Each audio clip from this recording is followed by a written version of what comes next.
Hey guys, welcome to the Learn Feng Shui podcast where ancient tradition meets modern living. Today, I'm excited to welcome Lisa Alban of Cloud 9 Feng Shui. Lisa is a certified Feng Shui practitioner helping people create balanced and purposeful spaces. And today, we're going to be talking about period 9 and how it's showing up for women today. Let's get into it.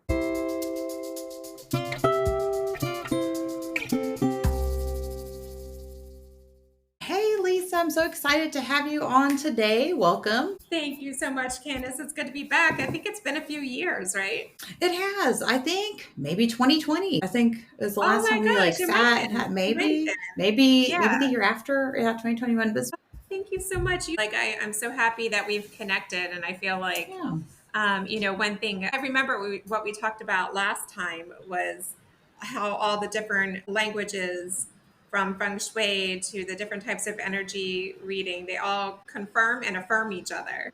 I was trying to showcase different practitioners, different styles of feng shui. And, even though we all may arrive at a different way, Exactly. what really matters is that in the end, we're helping somebody connect one to their home, to their own energy. That's what's really Yeah. important, I think, with feng Yeah, I shui love and that so much. And I everything think in between.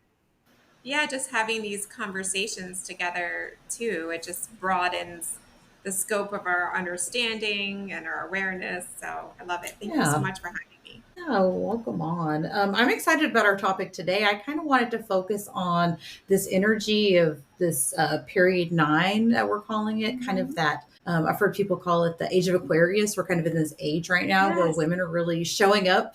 And I was like, who better to have on, I think, than Lisa? Because you show up, I swear, you show up all the time, every day. You're there. And I think you do some really Oh, amazing things. So I think you're the perfect oh, person to have thank this you. conversation with. Thank you so much. Yeah, I'm Uh, really passionate about it. I'm not, like yourself, I'm a continual student. So I love to be mhm. engaged in conversations, especially around period 9, because none of us have actually lived through a period 9. Yeah, right. So I think It's very that's, new. we can have all the conversations and read all the books and ask all of our mentors. But I was really quite shook Mhm. because to me, I grew up with the song Age of Aquarius, and it sounded so like flowery and airy and fun. Yeah. And I love the concept of the middle-aged woman rising to a position of leadership in some way. And Mhm. being an Aquarius myself, I thought, oh, this is such an Oh, amazing time. It's going to be innovative and transformative. But really, it's been like a lot more intense than yeah, what I I was agree. I wasn't expecting it to Yeah. be this way. I thought it would be easier, to be honest. Yeah. Yeah. Well, one thing too is we're still shifting. There's Yeah. still a shift. I think one of the things that people don't really realize, even when we shift into the new year, February, right, is that Chinese New Year, but we start feeling the energy previously, right? Certain energies come in and they kind of show up certain ways. And so it's not just this transition, or it is a transition. It's not just this thing that just It's happens, not like a oh, we're here. switch. Yeah. Yeah. Yes. Yeah. It's not a switch we could turn on and off, unfortunately. But we are seeing women show up in the news in a lot of different ways. I had some fun articles here, I think, that we can kind of showcase, all about the middle Yeah. aged woman, wisdom, leadership, collaboration, I think is a good one. So, yeah, let's take a look at some recent headlines. Women creating spaces, leading traditions, building communities. I have some cool ones lined up for us to talk about here. I think the first one you actually sent me this one too, and I was like, that's perfect because I was gonna talk about this. Mexico's first female president and how Oh my she's stepping gosh. into a Yeah. leadership role. Yes, Claudia Sheinbaum. She recently led the Independence Day ceremony, highlighting women. She really Mhm. kind of focused on women, showing exactly the kind of recognition and authority that period 9 is encouraging. And I think that's pretty neat. So women are Yeah. I really mean, that gave showing me up. chills to see Yeah. I know we're both plugged into social media for our businesses and for the podcast, Hmm.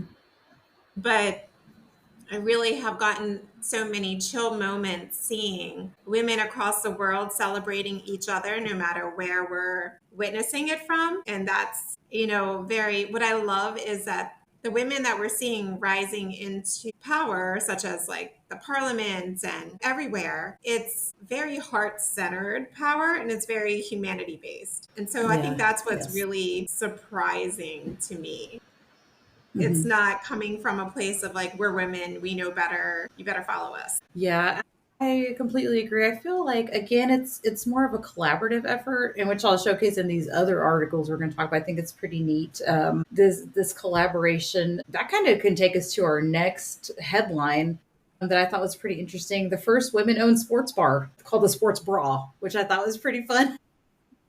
Yeah. Yes. A sports bar in Portland is open that shows only women's sports, but cleverly I called the love Sports that. I Bra. love Yeah. women's sports. Yeah. Yes. The founder, Ginny Nujian, started after being frustrated with women's games being pushed aside in regular sports bars. It's become a hub for community, visibility, and support, even though it's faced a little bit of pushbacks. So I think the topic of creating spaces and that collaboration is like you were just talking about. It's really prominent right now. We're really trying to support each other and really show each other.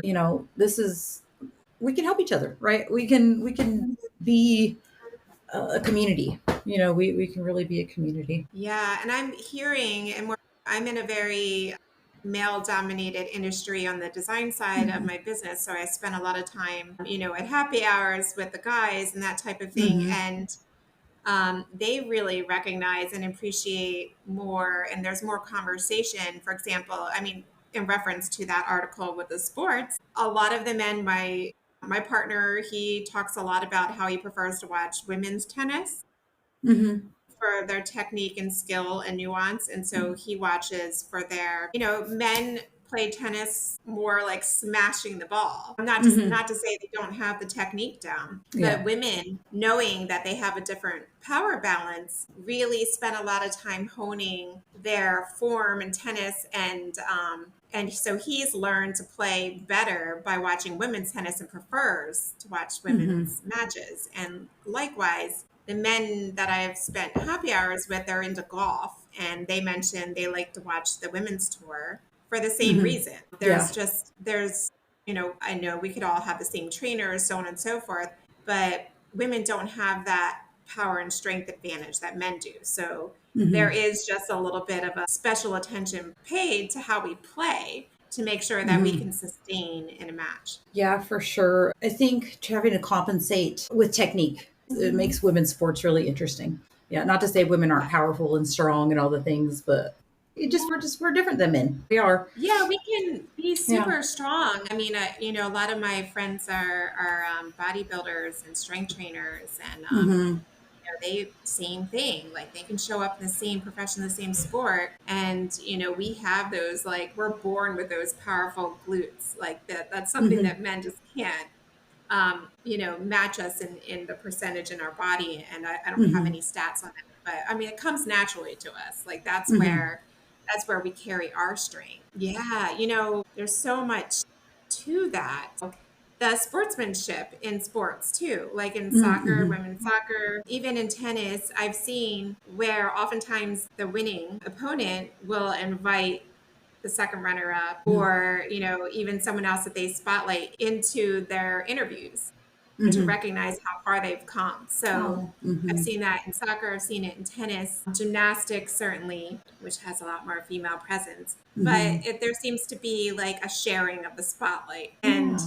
Which is very recognizing. period nine also, because that's Yes, that fire energy is recognition fire and energy. the Yeah. spotlight. So yeah, so very I think relevant also to this time period. I've seen that a lot too, even going back to Mexico's first female president, where she did spotlight women and talked about women's empowerment and all the things that women can do. And I think we saw this shift in the 70s, right, of women's empowerment and stuff like that. But I feel like it's almost moving in a different direction of, because now all those women are elders, right? And now it's our kind of time to step into that. Coming from that, where women had the right to have credit and credit cards, own property, and all the things that we couldn't do or didn't have the rights. I think coming from that and seeing that Yes, and isn't it shifting wild? And into that's this, still new. well, we've seen some setbacks with some women's Yeah. rights, but it's kind of like, well, maybe it's just hopefully that's just temporary. Do you think that big transformations like this period 9, it's going to feel like, this is the energy I've been feeling since maybe around May, but everything Mm-hmm. feels like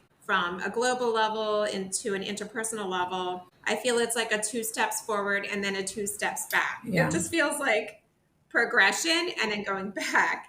Yeah, and for before sure. we can move forward. And it's a little frustrating, to be honest. Yeah.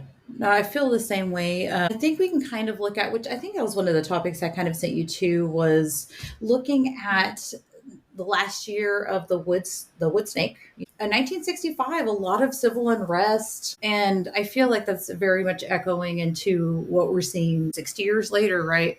So we were seeing a lot of the protesting from Vietnam War, and and of course we're seeing a lot of protesting, different things like that. Civil rights was still very much new.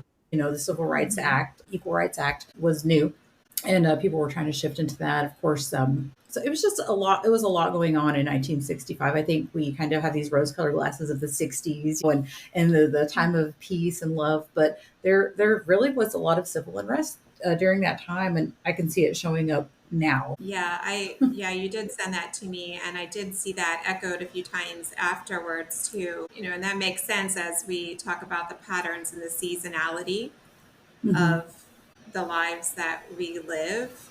And I think that's one thing that has given me a lot of comfort in that we're feng shui professionals and practitioners. We understand the seasonality and we have Hmm. the ability to have an overview perspective that brings me a lot of comfort and safety. But I Hmm. wonder what that feels like for others who may feel lost in the soup or in the weeds of. Yeah.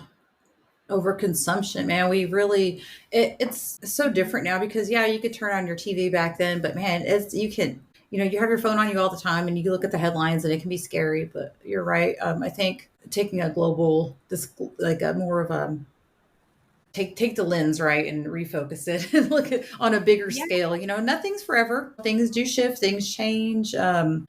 If you don't like the person that's in charge now, they'll be gone. Things will be different. And so it is easy, I think, to get upset with the current state of things or feel like certain rights are, not fair or certain rights are being taken away. But that can always shift. And so I tell my kids that too, because they're old enough now where they're kind of following politics or following the news. They see all that stuff. And I just tell them, well, I've been around a little bit. I've seen things go back and forth. Mhm. So here we are. Yeah.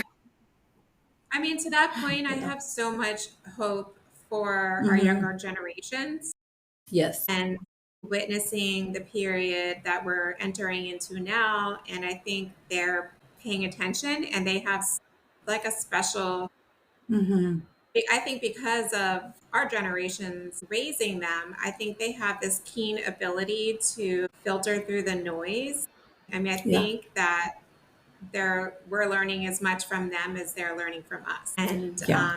Yeah. I really am grateful that in this life I do have such a connection with those generations because they're just so accepting and Hmm. it's a Yeah. healthy optimism and genuine love that they have for each other. And so that brings me a lot of hope. Like in this season, I know that I Hmm. follow horoscopes, and just Hmm. because I'm like in those communities, Hmm. a lot of people in those areas are also in mastermind with me, human design as well too. And just hearing those perspectives, it mirrors a lot of what we discussed in feng shui. And so I like paying attention to all the different Yes, modalities. And for sure. it feels to me that one theme I've seen across all of these different channels of practitioners is we are going through a time of elimination and illumination. So it's Hmm. uncomfortable, right? Like, but it's the shedding away, I guess goes with the whole snake energy too. It's a shedding Yeah, away and true. then the illuminating, bringing light to what remains. So if you're Hmm. true to your values and deeply connected with your core, it's almost like just being in that energy is the thing. That's all you need to do. Like that will Hmm. bring the Yeah. illumination and the connection and the collaboration. You can't find others to connect with you without allowing that to happen. Hmm. Yeah, very, very true. And I also think because I had a family member that would get very upset, like, oh, this is going on, that's going on. And one time he asked me, does it worry you? Does it scare you or anything like that? And I told him no, because only thing we can do is focus on what's in front of us, right? We can do our voting or whatever, or we could do our, but what really matters is focusing on our family, making sure they're good, making sure they're set up, making sure they're loved, we're connected with them. That's the only thing we can control. We can't control any of our other external circumstances. We can't control any of this stuff. If we're controlling the way we feel, we're controlling what we focus on. Yeah, for sure. I think things will just feel better. They'll just feel better. So, yeah. Yeah. Do you know, I started reading those books that you recommended to me, The Female Oh, yeah. Brain and the Male Yes. Brain. And I can't remember the author's name, but I have the audiobooks and I'm reading it with my partner. So we're having discussions around it. And Yeah. it's Yes. So like good. how different our perspectives are Mm-hmm. of Mm-hmm. even the books, and Yeah. having the different brains, because I'm listening and I'm thinking like, wow, she really does recognize the unique gifts that women bring to the table because of our unique brain patterns. Yeah. And the way that Yeah. he perceives it is like, wow, women are, very emotional, like almost like the emotional is not a superpower. Mm-hmm. And that like his takeaway was, well, if women are overly passionate about something or overly emotional, that should just give them a few days and they'll snap out of it. And I was like, no, no, no, that's not what she's saying. What she's saying is what we perceive, we have the special ability to really feel and take on the underlying nuance, from facial expressions to patterns changing in nature and patterns changing in Mm-hmm. society and from micro to global. We believe that, we hold that like in our hearts and we feel that to be true. Like if it's an Mm-hmm. emergency to someone, it could feel like an emergency to us. Mm-hmm. And I think that is like, okay, yes, like that can be a lot for for a male brain to interpret. Like they don't interpret the information in that way, but I Mm-hmm. think it can shape a more conscious, aware leader as well too. I think just by our very design, we're definitely more emotional. But I know the book I believe described. It's been a while since I've read it, but it described Mhm. the male emotions as the land contour. Right, it's chipped Yep. away over time. It's very slow to change. Yes. But women are like the weather, and it can change very quickly because our hormones are doing all these things. Even I don't know if you've listened to my recent podcast, but I had on a fertility expert, and she explained how men go through this 24-hour cycle, right? Everything's reset after 24 hours. They get the same amount of hormones, everything. But women, it's these 28 days cycles. And so it takes us a full month to go through that same cycle a man's doing in 24 hours. Yeah, our emotions change. Of course they do. We're just different. And I think it's beautiful. I do think of it as a superpower. I think of it as our uniqueness. We have this beautiful thing in us it's not bad or it's not weird or anything like that. It just is. I think even as a kid saying, "Oh, you're too emotional," and making me feel bad about it, I'm having to relearn Mhm. a lot of the things that I was taught just as a kid. You don't express those emotions out loud. You don't outburst, which yeah, of course, but not being taught how to actually say them. It's how we express Well, it. I think we were told to like keep it under wraps. I mean, Yeah. I know like the boomers and Gen Xers, like we were told, don't, don't be too emotional or Yeah. like, brush it off kind of thing. And what I'm Hysterical. seeing, yeah, Do hysterical, like you need hysterical. to take some medication or Yeah. something, or do you need something to eat? Yeah. But I think what I'm seeing now in the world, and even just like in my small level of business meetings with clients and partners, is there's a lot more recognition of these cycles within us. And so Mm-hmm. sometimes I'll have a meeting with someone and they'll say, I'm not feeling 100% right now. I was feeling it last week because of my cycle and I was vibing high. Mm-hmm. But right now I'm feeling very low and I would appreciate it if we could reschedule when I'm feeling a little bit better. And Yeah. I'd be like, Yeah. oh my gosh, like this is the Yeah. new way of honoring each Mm-hmm. other and our own rhythms and energy, and recognizing that it's okay if you're not 100%. You don't have Yeah. to be high vibing all the time. Like we're not always going to be neutral. Mm-hmm. So I think that gives me a lot of hope, and that's being Yeah. accepted and Yeah, for recognized, sure. because we've gotten into like this very in a masculine way of like, going back to sports, attacking our lives like sports, and attacking is another Hmm. one. Like sports are like a war, Yeah. do, win, win, win. And now it's more like, okay, like there's a lot of talk about I need to unplug, I need to nourish myself, I need to get Yeah. myself back up to 100 before I can really be my best here. And people are Hmm. honoring that. So that gives me a lot of hope too. Yeah. Me too.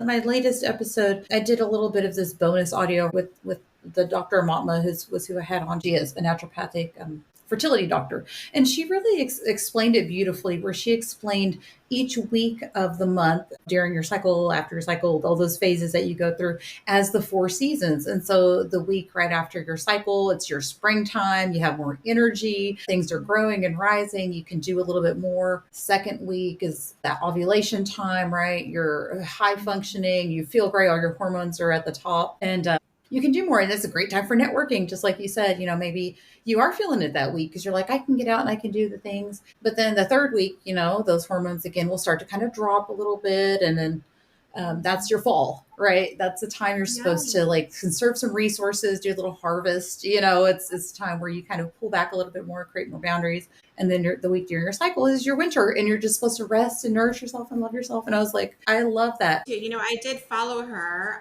Dr. Hmm. Mama is who you Yeah. interviewed, right? Yes. Hmm. I followed her when I was conceiving my children and learning Mm. about seed cycling and lunar, Yeah. the importance of being in the moonlight as much as the sunlight type of thing. Because I was always told, Hmm. even in Feng Shui, I was told to restore my energy in the sunlight. That Hmm. was, and it is very valuable to get that early morning sun and, Hmm. open up your senses and so on and so forth. But for women, there's not a lot of science behind it. And I just watched like a freak. Do you listen to Freakonomics? It's another podcast. I have, but I haven't recently. Yeah. I'm Okay, so familiar they though. just Yeah. did an episode about the moon and trying to understand like our Mm. fascination with the moon and trying to bring validity and science behind it. There's not a lot of science, but yet the podcast host couldn't Hmm. dispute, like within their Yeah. own conversations, this cycle syncing, the Yeah. importance of the moon. So, to a man listening to that, they may say, oh, that's malarkey and women are, hysterical for thinking Yeah. that. But there's so much to that. Even just they do admit there is something that just there isn't a lot of science around the syncing, Hmm. the even our REM sleep, that can't be ignored. It's that unique alchemy that women bring to the table, Yeah. and I think it's just something primal that we. Yeah. Yeah, for sure. And she even said if you don't have a cycle anymore, if you're not bleeding anymore, then you sync up to the moon. She said just follow those same phases with the moon. So yeah, That's you're right. 100% right. Yeah, yeah. So That's amazing that you were able to yeah, have that conversation with her. mhm, And I do really respect her work a lot because it yeah, actually got me back to a healthier place because I wanted to get into, I had my children later in life and I wanted to hmm, go perimenopause and menopause with more clarity and just a lot more ease than yeah, what I'm seeing others experience. And she really helped me. And I really do yeah, feel more empowered and also just allow myself that grace. But I hope that those types of conversations, like the hmm, ones that you had and that we're having, become more and more on the regular. And then maybe one day science will catch up. yeah, for sure, for sure. I just Yeah. recommended. I started working in a herb shop, and so I'm learning about like all the herbal remedy, everything. It's just so interesting. Nice. But I just recommended a lady. She came in and she said she's 48, but she's still ovulating and she's wanting to try it. And I recommended her to Dr. Matma. I was like, here, we gave her some herbs and stuff like that. But yeah, I was like, I don't think it's I think we're seeing a lot more women wait longer. I think to have children, to not settle. That was part of her story too. Is she didn't want to settle. She got married and realized she didn't want to have children with this man she was married to, and so I think a lot of women nowadays are choosing to wait, which I think is powerful. But then you have to have the conversation about, like, okay, let's keep everything healthy inside our body. And then, of course, I'm heading into perimenopause, and yeah, I don't want to feel like my mom felt. Just remember her like saying she felt horrible. She all these things were wrong, and she just going through it. And I was like, you know what? Everything from nutrition to sleep to self care can impact that too. So yeah. I think Yeah, that's you're really so right. important. Yeah, I Hmm. think I think we align a lot on those levels. I think, our moms entered into later lives just feeling like, well, hot flashes, that's like Mm-hmm. just kind of nice because they were like kind of laughing about it or whatever. Mm-hmm. But I mean, then you see we're trying to take, my mom wasn't really in, she wasn't in a career field that put her like on the front lines per se Mm-hmm. as a leader. So she was able to get through it just kind of laughing it off. Mm-hmm. But I've seen, and you've probably seen this too, in the media, but news anchors that are fainting on air or like, No, I haven't you seen know, that. Wow. Uh-huh. yes, I've seen it quite a That's bit. And scary. it's like that's when they realize they're in perimenopause or menopause. And Mm. Drew Barrymore is one of them. Mm. She's Mm-hmm. our age group. She experienced a hot flash or something on a live program, and that became Mm-hmm. the conversation. Mm. And now she talks incessantly about middle-aged women and these issues. So there's women that are in the like as we're talking Mm. about the Yeah. illumination that are like, okay, I'm going to talk about this because this is the way it is, and I'm going to talk to my guests about it. And it's a continual conversation, and I think it's Mm-hmm. irritating to some people, but I think it's kind of cool on It the other is. end. It is. Yeah. It And takes a lot speaking of of courage. celebrities that have been in the spotlight, like Jennifer Love Hewitt, right? I know she kind of recently came into the spotlight because she was on the, I know you did last summer reboot movie, but people were kind of talking about her weight. But I just think she looks so beautiful. I thought, Yeah. who? She's in her 40s. Like, why are we having a conversation about her weight? Yeah. Like, yeah, yeah. Yeah. Pamela That's, Anderson's back in the spotlight. I think that's yes. beautiful. Yeah, she's looking amazing. Yeah. I So, love that. I love that yes. she's, just being so, as someone that we grew up seeing so polished and perfect and like the Barbie doll, and I still think Yeah. she is. She Um, is. Perfect in every way, but I like that she's showing up without makeup on. Yeah. And I like that she's just kind of like just being very natural about everything. And I like that there's a lot more of that on the front covers for Yes. the younger generations to see. And they don't think of it the same way as we did growing up. Yeah. They don't judge people's bodies or whether or not they're wearing hair or makeup. They just don't Yeah. see that. Isn't that Yeah. wild? Yes. And I think that's beautiful. I really do. I think just Mhm. showing up and just, I feel like she's showing up very authentically. She was probably tired of doing the whole bombshell thing. I recently saw a video where they did her makeup like she did in the 90s, and she looked exactly the same, Yes. beautiful. I was like, she hasn't changed not one bit. She looks amazing. So I just love that Mhm. she's just showing up and saying, like, I don't have to do all that. I don't have to put the makeup on. I don't have to show up a certain way to still be beautiful and still be relevant.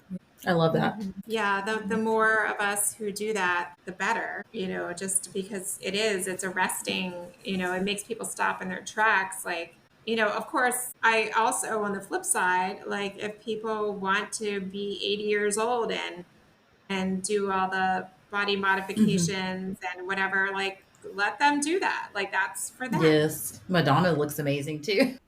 Yeah, With all her exactly. work, I'm Like like, she looks great, honestly. Yeah, yeah, like let yeah, people be the art expression that they desire to be. And it doesn't yes, need to be necessarily like commented on other than just like, okay, cool. Like I like how you're yeah, showing up. exactly. Yeah, for sure.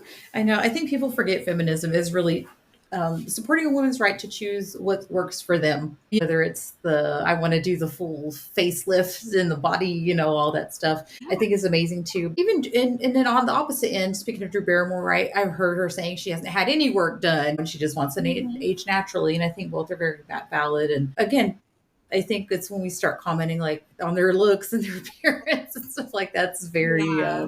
that's just odd to me. It's kind of odd to me that people have mean things to say. It's a lot of that, like commenting and still also like in business and commenting on a woman's appearance, Hmm. their Yeah. face, their hair, their bodies. And like I was saying, two steps forward, two steps back. Yeah. Hmm. I believe so much. Like I'm so grateful that I'm able to share the space with men in Hmm. design and construction and related industries. Hmm. And I'm like permitted in the room, look to speaking. But at the same time, I don't know if this happens to you, but it still happens to me. I walked into a networking situation last week and everyone was very kind, very happy to have me, so on and so forth. And one of the men looks at me and says, "Oh, I'm so," and you're expecting. And I was like, no, I'm not pregnant, but thanks for commenting on my body. Like, Yeah. that type of thing is still persistent. It's almost like, oh, Hmm. so cute, you're expecting. Okay, no, I'm a mom of two, and like my body changes. And also, Yeah. why is that like the thing, aside from like the credentials that you bring or the conversation, Yeah. there's still the need to like comment on your anything appearance Hmm. wise, or touch you or anything. It's so, Yeah. there's still Hmm. that objectification Yeah. that's out there. One thing I've noticed, and I think I appreciate about being in my 40s, is that you don't, at least I don't anymore. So maybe I'm just alone in this one, but I don't get like the looks, the cackle, all that weird. I don't get that weird attention anymore. And I appreciate being in my 40s and not getting that. I'm like, let the younger girls have to deal with it. But it's almost like, to me, I feel like I'm a little bit invisible now that I'm older. And I appreciate that because in being Yeah. younger, I just got it so much that it's like I can't even take a walk. You know what I mean? And then Yes. now it's kind of like, oh, there's the older lady over there. She's. Yeah. Yeah. I know I think it's like I have fringe experiences, in my 40s with that, depending if I have my kids or not. And like I'm not remarried, and I notice like sometimes I just wear a ring to make it look like I'm Yeah. married or just to like further, like you said, just not be so much in the Yeah. radar of things. Like I feel like people Yeah. treat you differently, a different Yeah. level of respect. But I do hope that, as we talk about the 2 steps forward, 2 steps back, shifting into this period 9, that it starts to be more of like, gratitude for the wisdom and shared life experience Yeah. and contribution to society versus whether or not we're Appearance. good mating material or, Yeah, for sure. Yeah. Or yeah. what do you look like? That Yes. doesn't matter. Yeah. Yeah, it doesn't matter. Doesn't Like, matter. thanks for being here. Thanks for contributing. Thanks for being a great Yeah. leader in the conversation or group, and not have anything to do with assuming because we appear to be moms or that we're conceiving that we're not going to be able to be in Hmm. that space. Yeah. So that's one kind of thing, like you would think we would be out of that already. Yeah. Well, again, we're still shifting. So hopefully, I mean, Yeah. I'm hoping when I our kids are every older, everything points to that. Yeah, everything Yeah. points to this change. And Yeah. it's like we have to, and I'm speaking more for myself, I'm assuming that you feel the same way, but understanding based on what we know about, change through Feng Shui is transformation is not meant to be comfortable. Yeah. And the I bigger the agree. change, the more constriction and setbacks are recognized, Hmm. and then cleared out. So it's like it needs to be Yeah. brought to the forefront before it can be cleared. And that's not a comfortable, easy Hmm. experience. It doesn't mean it's Yeah. not worth it though. Yeah, for sure. We kind of look through that lens of Chinese metaphysics, looking at the fire energy it's supposed to illuminate. We have the sun star, Mhm. the yearly sun star, which falls within like those zodiac signs. And Yeah. whenever zodiac sign it falls with, it's said to illuminate whatever issues you're going through. And so things can be exposed and it might be uncomfortable. The sun shines light on everything. But it's getting it out in the open and talking about it and shedding the light on it that's going to make the change, getting it, just laying it out on the table. And I think as Yes. a society, sometimes we do have to have the uncomfortable conversations or we have to see the things, but when it's the light shown on it, then we'll be able to see it and deal with it. Yeah, there's a hexagram in the I Ching that talks about this energy that you're describing, and Mhm. when there is this like, and I can't remember what the energy is called or which number it is, but it's this energy that you're describing, and so it's to remember that when the crops or the flowers are blooming or fruiting, remember that the weeds are as well. Mhm. Yeah. So Yeah. that's like, I know what they're trying to say in the I Ching and the translation, and I happen to love leaves. Yeah. Sometimes we make the most beautiful leaves and flowers. But I understand what they're saying is in a period where we're all thriving and being illuminated, is to just have a discernment and awareness around you that Mhm. there are things that need to be removed from the garden. And the last headline, I don't know if you saw this in the news. There's a community of all women tiny home village in Texas called the Bird's Nest. I thought that was really cute. In Cumbia, Texas, Cool. a group of women created a tiny home village just for women, mostly retirees or single women. Offers affordable housing, companionship, and support, kind of like a little family. And I thought that was really cool. I thought it was a good example of how middle-aged women are creating spaces. I I thought love that was that. And I really a do connection. see more of a shift in these community build outs. Yeah. I think people are seeking these, and I know it's a resurgence from something that we saw in the 60s. I mean, I didn't live through the 60s, Yeah. but Yeah. from what I've heard, there was that attempt at commune living. And so there's a resurgence of it now. And I will read that article that you're talking about because I've noticed, and people have approached me, unrelated people have approached me to see if I was interested in buying and seeking plots of land, if I would be interested in contributing to the community and shop the land together, contribute to it, build it out, so on and so forth. I'm like, absolutely yes. I mean, I've got my kids and everything, but I would love to be involved in something like that. And, in small little doses, I have to help consult with these developers because they recognize, okay, like we're good. We've got the buying and build out power, but we want to make sure that we are choosing sustainable goods and making sure the spaces are set up in a way that they can last longer. And I love that concept. And that's really like the dream to me is I don't think, and we're, being Feng Shui professionals, I think we're more open to this, but the way, I'm living in a 1950s house, like not remodeled or anything. It's stood the test of time, this 1950s cottage. But this isn't the way that homes are going to look in the next decade. I agree. It's going to be Yeah. shifting. The building codes are going to have to adapt. Water tables are rising and the Yeah. climates are changing. So what does that mean for all of us? And we're going to have like a real deep look at, hey, we need to make sure our towns are tight. Maybe we build up with towns, or maybe there's, plots of land or however they need to be. But there needs to be a reevaluation of these building codes that were put in place before any of Yeah. this started to happen. We need to make sure that we have resources, safety, protection, connection to other societies. And so I think what these women are doing in Texas is like right on the beat of what needs to be done. And yeah, I mean, I'm glad we will hopefully get to witness this and maybe be a part of it. Yeah, that would be cool. I'm definitely, of course, I'm married, so if ever anything ever happened, but I would move to, I think I would move to a community like that because you have to have that community and that support. You have to have that companionship, and I think sometimes just being in a world where there's so many people like you don't know, like you want to be safe, especially as an older woman. These are maybe senior citizen age, but there's all ages in there. That can be scary. That can definitely Yeah. be scary. I mean, I think it's still, I'm not sure because I didn't do any deep research before we got together, but do you think it's still true that women tend to outlive men still? Oh, that's a good question. I haven't looked lately either, but I knew. I mean, I definitely know that was kind of the There's, norm, right? yeah, I mean, The science. I don't know, sometimes I get my information from social media and that's not always true. And then I have to research and I'm looking for three different papers to validate it.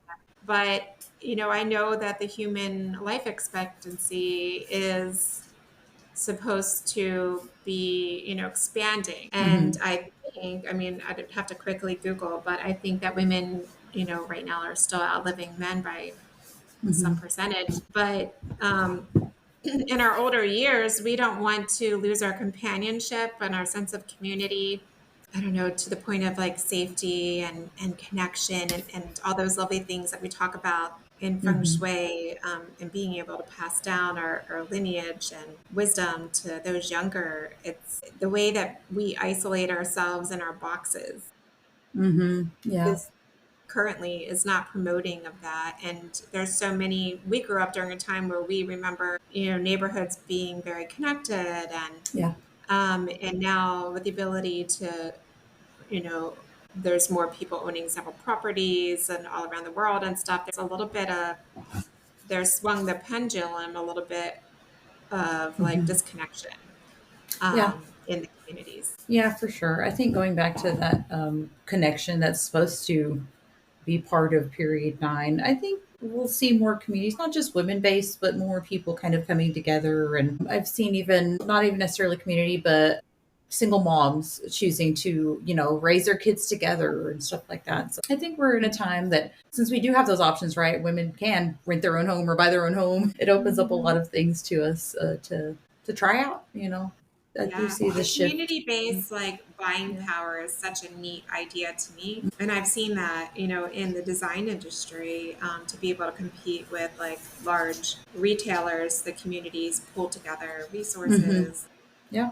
to present as an organization to be able to also get the benefit that each company would get, which means like more money in our pockets and just more accessibility to unique materials and that type of thing.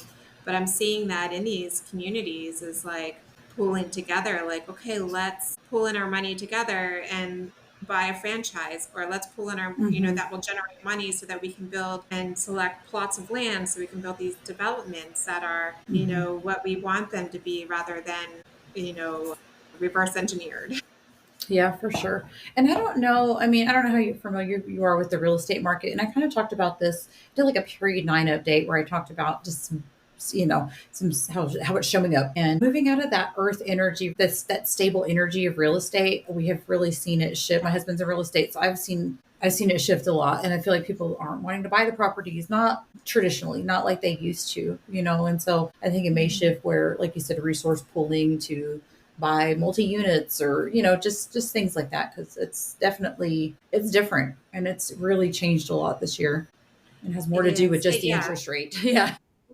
Yeah, it's more than just the interest rates that Yeah. are changing and, and regulations and Yeah. on both sides of the buying table. And yeah, real estate's experiencing, especially in the US, just a Mm. huge shift right now. And I don't Yeah. know which direction it's going to take. But I think a lot of it has to do with these larger entities and insurance companies and everybody wanting a bigger piece, and people that are the brokers and realtors and um, I get a sense that they, genuinely, when you're in that field, and I see it a lot in my student base too, the Mhm. people that are on that level, and maybe your husband too, but desiring to be in the field for the purpose of helping people. Mhm. And so like they really, it's more than just Yeah. money. And I believe that that level deserves more more the Mhm. reward. Like there needs to be a revolution in that area. Yeah, for sure. Instead of just,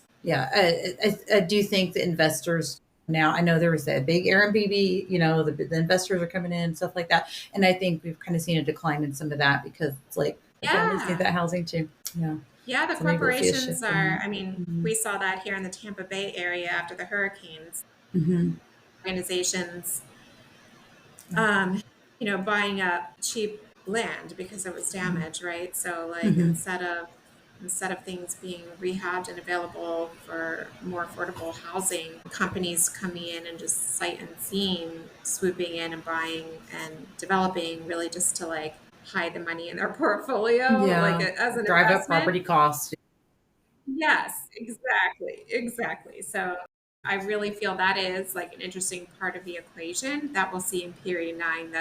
We're gonna see some big shifts. I think so too. I'm kind of seeing that. You are. I Well, bet you have some yeah. interesting conversations at home Yeah. at the end Yeah, of the for sure. day. Yeah. Yeah. For sure. Yeah, it's kind of been a rough year for real. It's been a rough real estate It's year. been a rough year. And when it's Yeah. rough for realtors in the real estate Hmm. industry, it's rough for everybody. There's so Yeah. many related industries to that. It was very stagnant for a while. It just really, I mean, it's tough. It's tough to see Hmm. that. Like, I just don't know, and I don't have the answers for it, but I don't know what Yeah. happened or why there was such a hesitation, Hmm. but it was pretty hardcore, and it affected it from the top, Yeah. the oldest money here in the US down to, you know, down to everyone else. So it was a trickle Yeah. down. That was really unfortunate to see that Hmm. hesitation because, it meant people like, I mean, I've seen a lot of people spinning out. Yeah. Yeah. Yeah, Yeah, especially for this sure. year. And I was really just hoping.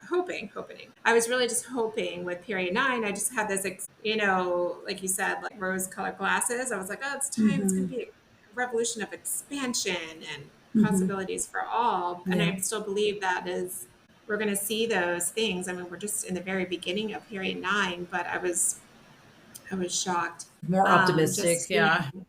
Me too. Yeah. yeah, yeah, I bet. Yeah, okay. That's for another day. Yeah, thank you. Yay. Yeah, that was a surprise to me. And I really am proud of that. Cloud9 Feng Shui, having Feng Mm-hmm. Shui in the branding, Yeah. that really raised a lot of eyebrows. And I was really proud that I received that recognition from my clients and community, having a more alternative approach to design. Mm-hmm. And I think, anything that we can do to bring these resources, it's more than just living in beautiful spaces, but Mm-hmm. recognizing the unseen energies is, Yes.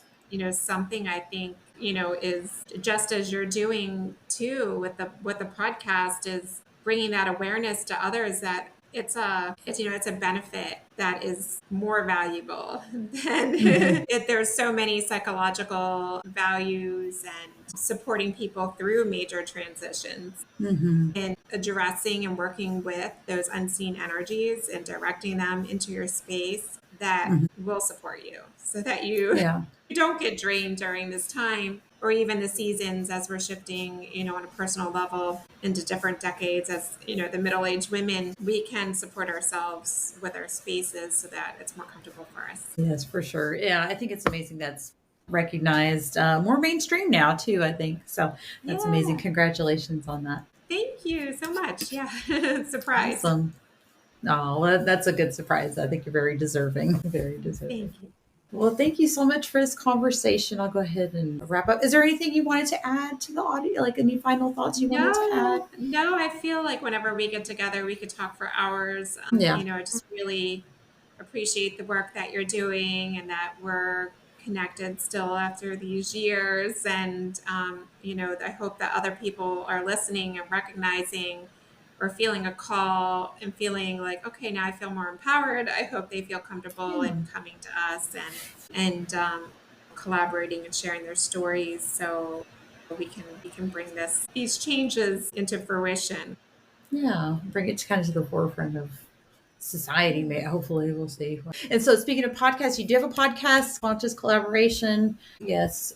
If you can briefly tell us about that, I highly suggest the audience go give it a listen. Yeah, the Conscious Collaboration podcast. We are like around 180 episodes in, and we are looking for change makers, thought leaders, a lot of entrepreneurs, people that have different, unique perspectives of all different kinds to come have a conversation with us. And we're happy to have a community, the Conscious Collaboration Collective on Facebook, it's a closed and private space. And it's a good place for people to come hang out and to share things that they're working on. And there's been some cool connections within that group organically, internationally. And, I know there's more podcasts and groups out there and like yours, like it's so good that we're finding one another and the right Mm-hmm. people it's resonating with the right people. And so I think we're all contributing to the greatest and highest good. I highly suggest listeners go check it out. Check it out. And of course, I'll link it in the show notes